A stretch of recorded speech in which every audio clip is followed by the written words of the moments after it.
Guys, today I will present about 10.3 personality, cognitive, and moral development in childhood.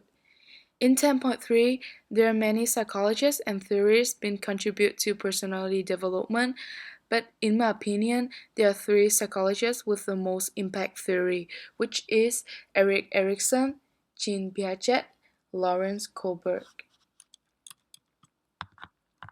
So because this section covers lots of material, so I had favored to present about the three major theories of those three psychologists. And I'm sorry if I made any word join mistake or for these three. So there will be three topics. First, I will talk about personality development by Erikson stage theory. Second is cognitive development by Piaget state theory.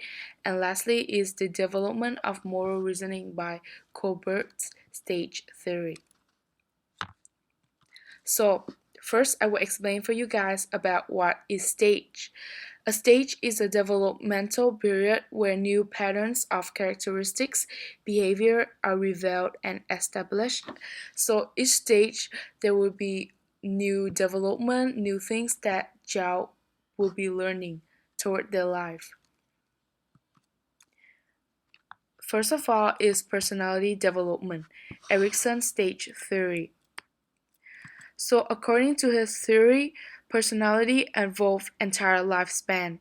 And that is the reason why there's 8 stages of personality development in his theory, from infant to older adults. Each will have its unique progress of growing, but today we will learn about the first 4 stages. Start with infancies, the first year of a baby, trust and mistrust stage in which infant will start to develop the basic trust between their family members when they have adequate care from them. Second is the autonomy versus shame and doubt. The baby's second year of life where they could walk, exercise, and do basic things by themselves, like self-control. However, if they're not been taken care of properly, they may develop personal shame and doubt. From 3 to 5 years old, as we call them preschooler, they move to initiative versus guilt stage. They are initiative and function socially with their family. Now they know their needs and desires, develop feeling of guilt and self-esteem. The fourth stage is where they started to go to school, from 6 years old toward their puberty period. The competence and inferiority stage where they had extended function social from family to neighborhood and society. And here is the video where we explain about a stage of development by Erik Erikson. Uh, they have a very good example and explanation, so if you like you can watch the first 4 stage. And second is cognitive development, Piaget stage theory. So according to what Piaget agreed in his stage theory, through interaction with the environment and maturation gradually alter the way children think. And that's why children's thought processes go through 4 major stages. The first stage is sensory motor stage. It's from birth to nearly 2 years old. This is where the child will experience the world through senses and action, which is looking, touching, and mouthing. Uh, they're, they now can identify the objects. Uh, they will have they're scared of stranger, and they will know the first stage of mathematics like 1 plus 1. Second is pre-operational stage, from 2 to 6 or 7 years old, depend on the child. They're representing things with words and images, but they're still lacking logical reasonings. Like they know, but they cannot like know deeply about something. And they have language development. The third is concrete operational stage, from 7 to 11 years old. Now they know how to think logically about events, grasping concrete analogies, and they know how to perform operations. Uh, in this stage, they know how to conservations and mathematically transformations. And the fourth stage is formal operational stage from 12 to adulthood. And in this stage, they have abstract reasoning.